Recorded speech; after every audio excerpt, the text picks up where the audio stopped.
Yes. Hey guys, Gerald Peters. Namaste. Let's talk about what's in the news. Bitcoin, right? So, hey, if you don't know me, I'm the author of a couple books. This one's free. You don't have to die broke. Just simply hit my bio link. You can get to it. And this one is my book talking about the 4 stages of price movement of stocks, bonds, oil, futures, Forex, and yes, even Bitcoin. We can track Bitcoin on a chart. Now, today, I'm not going to try to convince you to buy Bitcoin or be against Bitcoin. I am not a technologically savvy guy. I grew up with computers. I didn't go to, I don't have a college degree. I'm definitely not a coder. I'm definitely not a cryptologist. I'm definitely not a scientist. I don't work at the NSA. I'm not an accountant. I'm not a lawyer. I am none of that. I'm just a guy that paints things, buys things, holds things, and is trying to get rich. That's it. So I'm in the investing game. I'm in the make some money, invest my money, hopefully compound my money. So my goal is whenever I buy something, I hope to double it in the next 3 years. That's what I'm shooting for. Not always possible, but that's the goal. I want to double my money every 3 to 5 years. And if you can do that as a general rule, then you're constantly in a state. When you have a beard, you always know when it's time to shave, man. You start dribbling on yourself. It's a terrible. So with Bitcoin, it's just an asset class. Bitcoin is worth $1 trillion now. Well, it's come down, right? It hit $1 trillion, making it a $1 trillion asset. Now, I'm going to say some numbers that are probably going to be a little off. I'm just, using memory. I don't script these. I just decided, hey, I want to talk about Bitcoin. I've encouraged people to buy Bitcoin. I think you should buy things. Like people ask me all the time, what do you think of Dogecoin? Buy some. What do you think of Moon, whatever? Buy some. What do you think of Shiba Inu? Buy some. Fuck, buy the whole planet, man. But here's what you do. You only go all in. You only go big on things that you are 100% certain on. So let's take an asset like the SPY, right? The SPY is an index fund made up of 500 stocks. Or what's the Qs? QQQ. You need to know these things, okay? What is the QQQ? It's made of like 100 NASDAQ stocks, all the big ones, Facebook, Google, Intel, all that shit, right? Salesforce. And inside, and so then what do we have? We have the diamonds, right? DIA, made up of 30 Dow stocks. And in my book, You Don't Have to Die Broke, I dig into this. We try to get the best stocks out of this. Did you know there's also a dogs for the Qs and there's a dogs for the SPY? Did you know that? So those are just systems and strategies to go inside of these index funds, and we can calculate out an average return on the SPY, on the Dow, on a QQQs. Now the SPY and the Dow return some of their returns based in the form of dividends.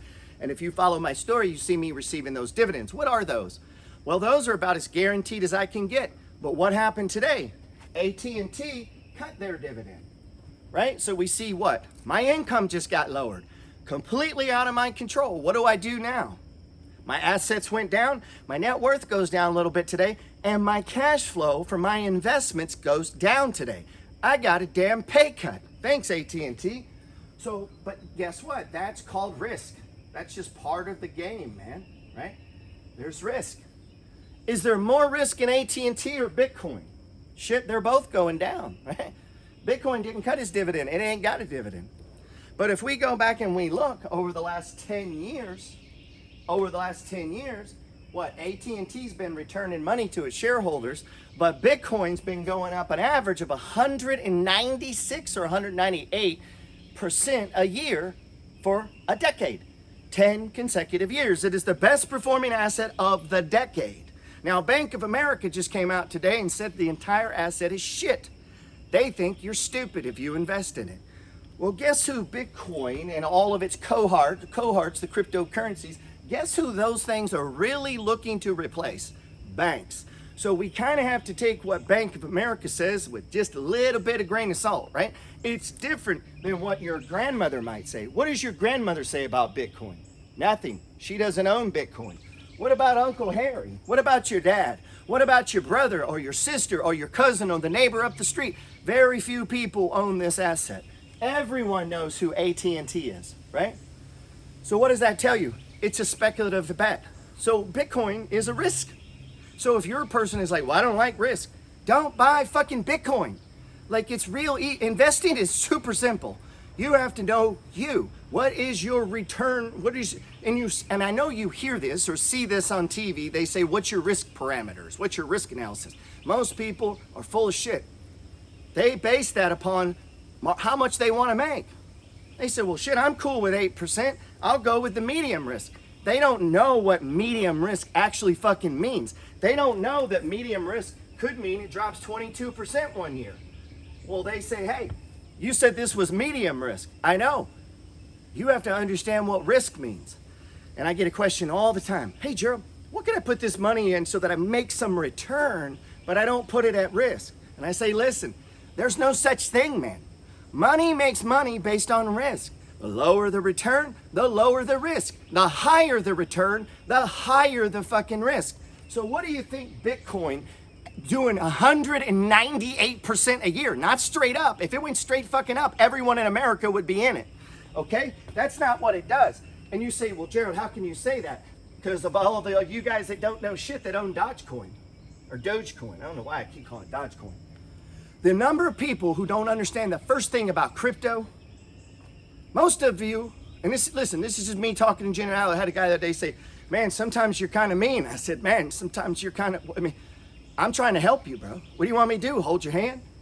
God damn, you think getting rich is going to be soft and comfortable? You think along the way they're going to talk real fucking sweet to you? You're going to sit down in a business meeting, you're going to be rejected. You're going to bid on a house, they're going to say no.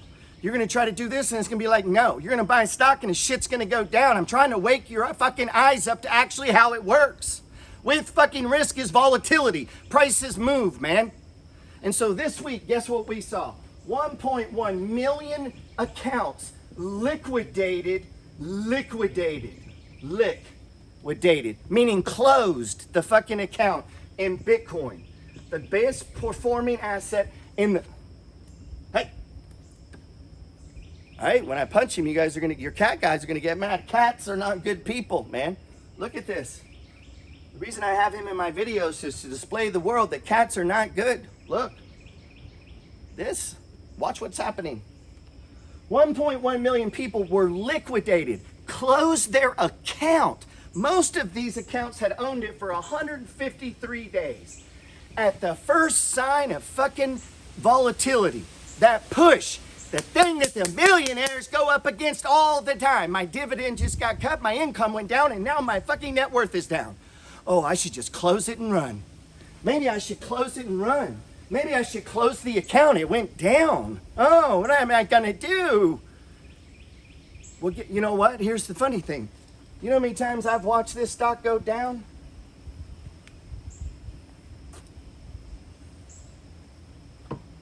Going down's not the problem. The dividend cut's not the problem. They needed to cut it. And you say, well, what do you mean? Meaning, I'm not a stupid person. So if you go look at your business and the business is paying too much money out based on how much debt it has, it is being mismanaged.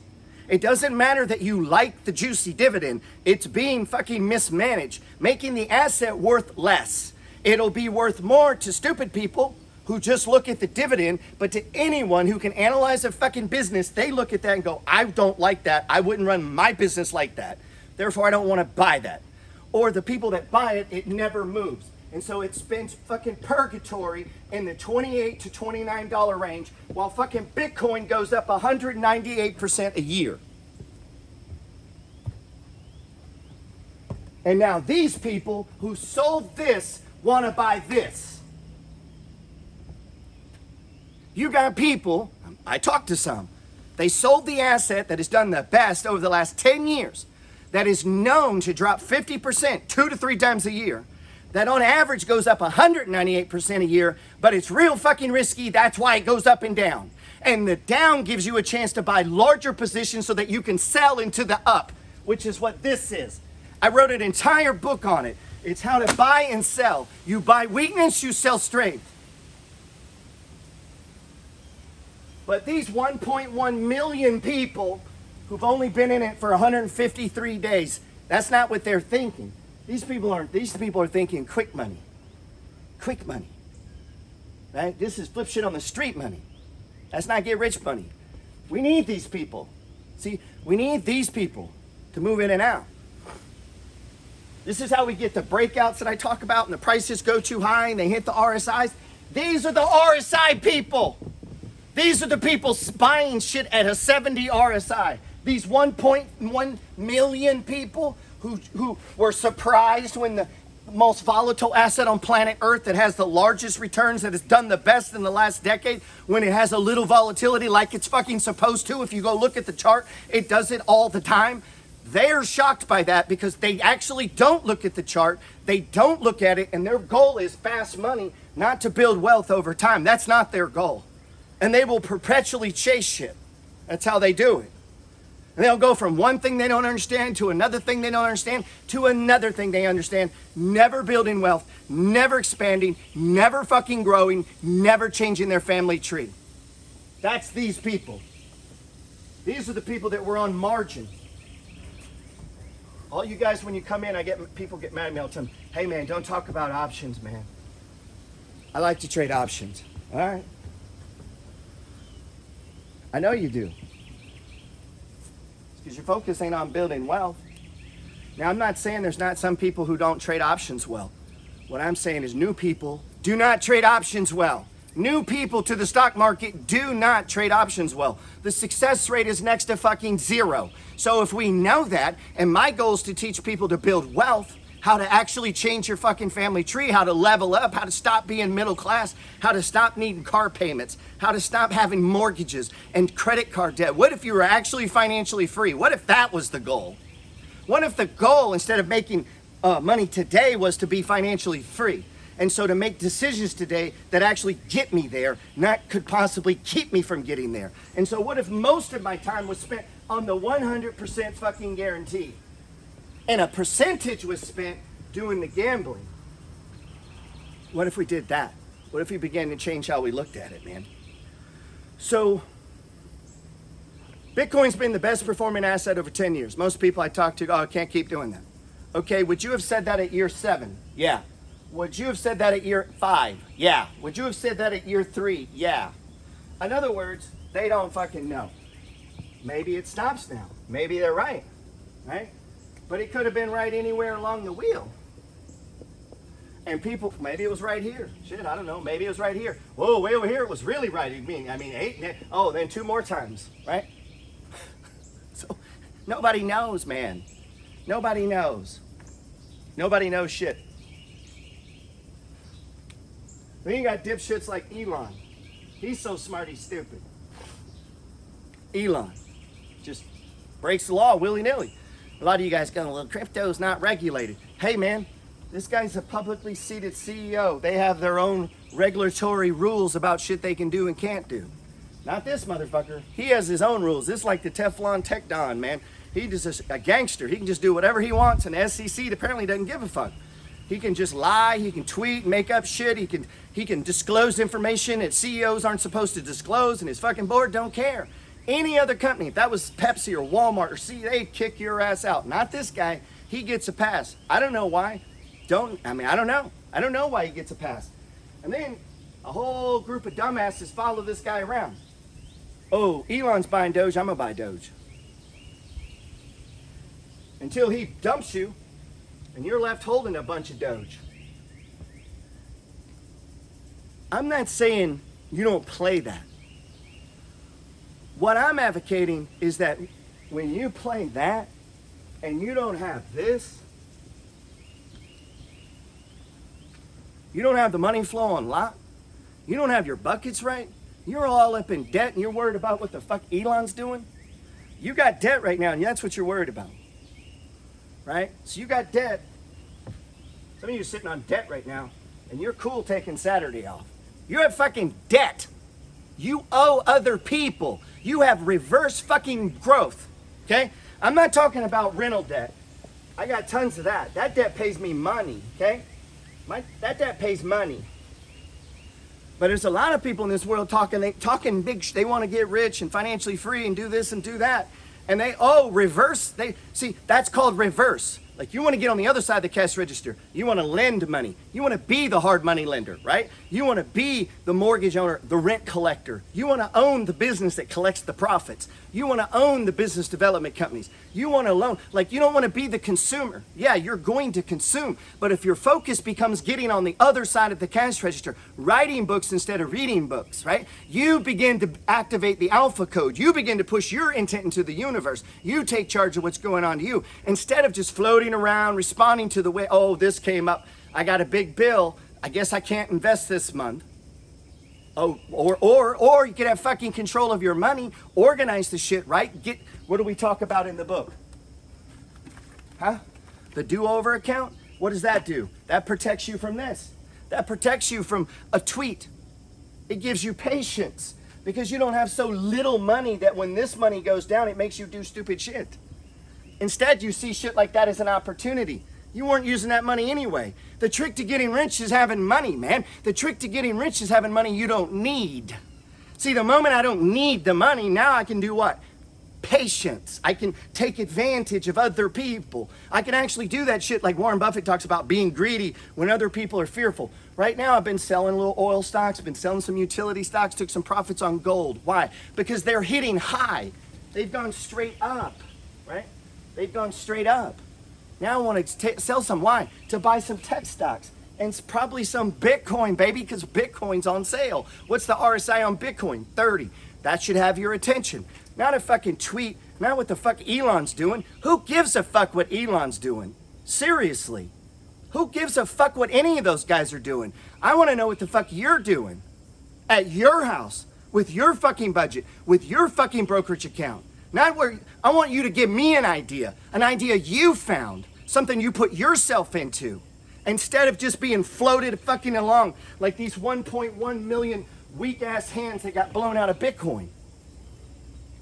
You know, I'm pissed about that, man. I may not piss you guys off. Probably half of you. It's probably half of my followers. Fucking rather take a day off than get out of debt. Most people do anything, take a day off, man. They don't mind having debt. Fuck it. I'll take $80,000 in car debt. Who gives a fuck? I need Saturday off, boss. Right? Huh. Come on, man. Come on, man. We done went over.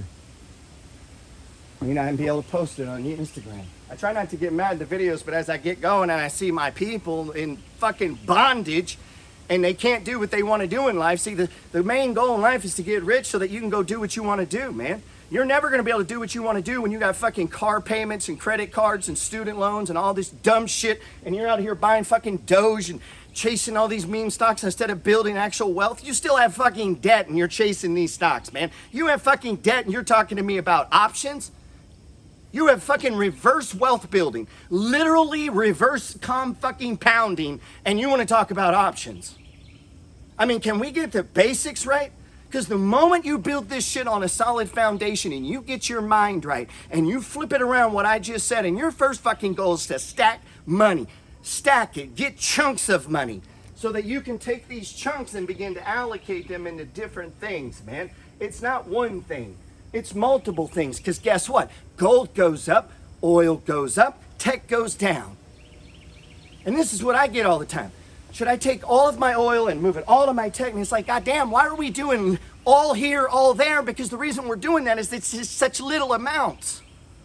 And so if a guy wants to buy a rental property, he's got to sell his stocks. Why the fuck don't you keep the stocks and buy the rental property? Now you have two things. And now one will be doing good and one will be going down. And then you add a third and a fourth and you build out this portfolio that allows you to control yourself when times get tough, when the economy changes. And now you begin to create multiple streams of income. That's your fucking goal. That is your goal. Not Saturday off. Not what the fuck Elon's doing. Not what's the hottest thing I can jump on, because I'm too fucking lazy to research and find things that other people aren't seeing right now. You know, that's the real fucking players, right? You want to get fucking rich? You buy shit that other people aren't looking at. That's called getting rich. It's not jumping on trends. The moment you're doing that, that's fine. If you want to make $1 here and $1 there, if that's your fucking mindset, you just want to pick up pennies, then you do that. But you want to get fucking rich? You got to get ahead of all those people. That requires reading and fucking thinking. And so the people that don't understand Bitcoin, the reason you don't understand it is you hadn't spent 100 hours studying it. You'd rather have fucking Saturday off than to spend time studying this asset that's gone. Listen to this. How many fucking days have you taken off while Bitcoin's gone up 198 fucking % a year? For 10 consecutive fucking years. How many days off did you take off during that 10 years and not look at this asset? I did a bunch. That pisses me off. It was right there. See, the money is everywhere. There's a million ways you can get rich right now if you use your fucking mind and get your money right and apply it and put it into the process. And don't chase some fucking dream. I mean, go after the real things, man. And you're gonna have to diversify yourself. It makes me sick, man. How many of us could have been so rich and along this way spent your money on the dumbest things and stupid people and given it away and bought some of the dumbest shit, while Bitcoin has gone from basically zero to one time, what, 65,000? And it looks like this the whole fucking way. And this week, 1.1 million people liquidated their account because it must be over. And they've owned it a whole 153 fucking days. Congratulations. Now you don't have any. So when it goes to 100, you ain't gonna be there. And you might say, oh yeah, I'll get back in. Bullshit. You will not. Doesn't work like that. Life takes that money. Other ideas come up. And when it's time, you don't have it anymore. You're off to something else. And you might say, well, what if this hits bigger? Okay. And what if it doesn't? Why can't you do both? Why we gotta be so fucking limited? Why can't we do both, man? The universe is fucking abundant. Everything's been given to you. The same spirit inside of you or me, Steve Jobs or Henry Ford. You just got to tap into it. And you say, yeah, I need a hand. And God said, okay, cool, I'm going to make Bitcoin. All you motherfuckers got to do is buy and hold it. That's all you had to do for 10 years. Buy and hold it. Nobody did it. That's all you've had to do. Steel worker, bus driver, school teacher could have just bought it and held it. That's it. Here's Bitcoin. 1 decade. Straight up. Just like that. It's gone from 0, 1 penny, to $65,000 in 10 years, and you watched it happen. And I'm right in front of you. And some of you knew all about Bitcoin. This is the worst part. You were watching it down here and still didn't get rich. You were watching it over here and didn't get rich. And over here you were watching it and your buckets are still fucked up. You still have, in this whole way you have car payments. When this goes from a penny to $65,000, you're making car payments instead of investing in Bitcoin. And you think Bitcoin is the only one? This shit is everywhere, man. You drive by pipelines, you drive by public storage facilities and fucking REITs and apartment buildings. But you know what? Don't look at those. Take Saturday off, man. You fucking relax. Take the weekend off.